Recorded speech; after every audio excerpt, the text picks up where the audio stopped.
Oh, hello everybody. Long time no see. Danny Rufo coming at you. Tomorrow is Veterans Day, November 11th. So I thought we'd do a little show on Veterans Day and World War One, which is how Veterans Day gets started. So a little bit of background. Veterans Day begins in the United States in 1919. It's originally called Armistice Day because it was originally a celebration to honor the end of World War One. World War One ends on the 11th month, November, on the 11th day at the 11th hour. 11, 11, 11. That's when World War One, when hostilities ceased, when the guns went silent, and World War One ends, and that became Armistice Day. It became a national holiday. Congress passed a resolution in 1928 to have an annual observance for November 11th to become a national holiday, and it starts in 1939. It becomes Veterans Day in 1954. Public Law 380 on June 1st, 1954, renamed Armistice Day to Veterans Day to honor all the veterans of all the different wars that America had been involved with. So November 11th is the end of when World War One ends. World War One, interestingly enough, it just ends. There really is no victor. A couple of reasons for that. Of course, it had gone on from 1914 to 1918. The United States is involved from 1916 to 1918. It was called the War to End All Wars, the Great War. Millions of lives lost in World War One. Very bloody conflict. Some new inventions. It's really one of the first industrial wars to be fought. The 20th century, all kinds of new inventions were brought to bear on the battlefields in World War One. You had things like the machine gun, which would forever change warfare.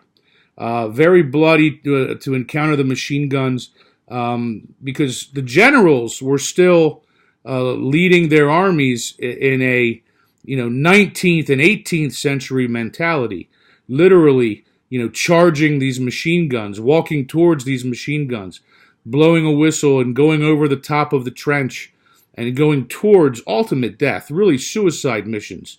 While the machine guns would mow them down en masse. So the machine gun changed things. The flamethrower, particularly nasty weapon, that was new for World War One. World War One is also the first time that the airplane, fairly new invention. Of course, the Wright brothers were just a few years earlier down in Kitty Hawk, and by World War One they had figured out that they could use airplanes in warfare. And so the airplane was being used for the first time in World War One. Poison gas was used for the first time. Toxin warfare was used. Chemical warfare. Mustard gas, especially nasty. It attacked the soft mucous membranes, the eyes, the lungs. Very nasty mustard gas, one of the examples. The tank, new invention. Originally, they came up with the tank to deal with this new trench warfare. By the first few months of the war, all the armies had really dug in to these trenches, and these trench systems were miles long and very intricate. And the land between the trenches was no man's land, barbed wire, shell holes. The tank was originally designed for infantry support to try to break through those barriers. And the first tanks were brought out by the British. The Germans came up with their own a little bit later on. And these were very slow, no comparison to the tanks of World War II and, of course, the tanks of today. But tanks were new. That was a new thing for World War I. These things all combined to make World War I particularly nasty. And it was so nasty. You throw on top of all of that the stalemate with the trenches, the fact that on the Eastern Front, Russia had gone into revolution, and partly because of the war. Tsar Nicholas had gone into World War One, and of course his people were already cold and starving. And after a few years, that World War One was one of the reasons why the Russian Revolution takes place, and Russia eventually pulls out of World War One, and so World War One changes history in that respect. The Spanish flu of 1918 also led to the end of World War One. So many of the combatants, so many of the soldiers were sick and dying from influenza, that the armies had really become decimated. And so World War One really kind of ends as opposed to having a victor, one side or the other. And of course, this kind of leads to World War Two. So in World War One, you have two sides.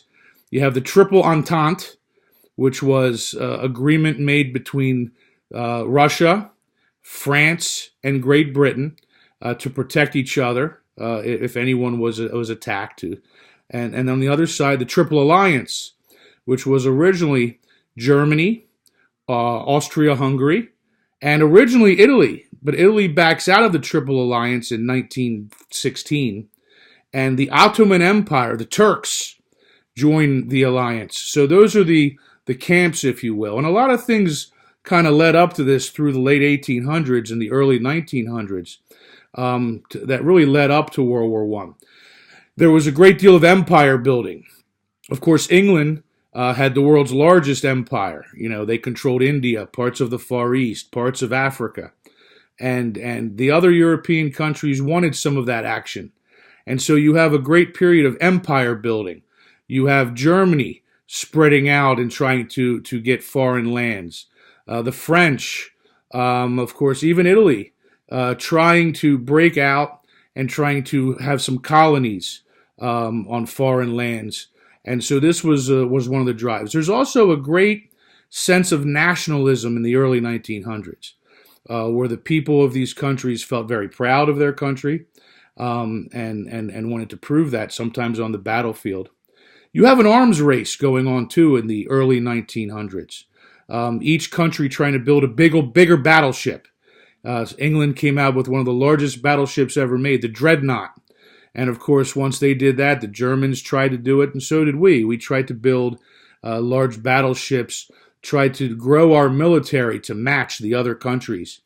And all of these things kind of lead up to eventually an assassination in Sarajevo. Franz Ferdinand and his wife, the heir of the Austrian-Hungary Empire, was shot and killed in Serbia.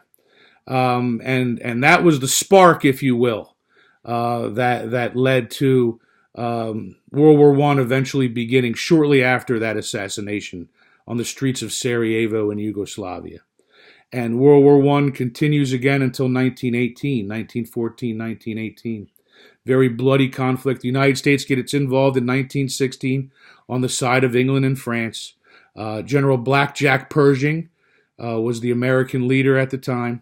And we went over there, and one of the patriotic songs was, over there, send the word, we'll be there, that the Yanks are coming, right?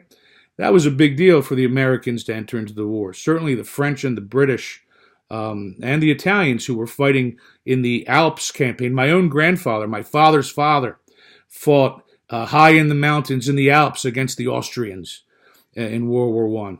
And the Europeans had been bleeding out for years. Their land was ravaged. And so when the Americans came, that was quite a boost to morale for the Allies. Even today, there are still farmers in France that find munitions. Sometimes they find even remains, bones. The land was scarred from World War I and still continues to be. There are no longer any surviving veterans of World War I. The last veteran, I believe he was an Australian. He was young when he joined the Army, the Australian Army. He passed away a few years ago. So unfortunately, World War I is now, in fact, history.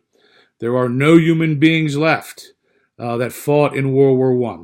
That part of our history is gone and is now resigned to the textbooks and gone out of common memory. So World War One. That was the original reason why Monday is a holiday. Of course, November 11th is Sunday, but Monday they give everybody off, right?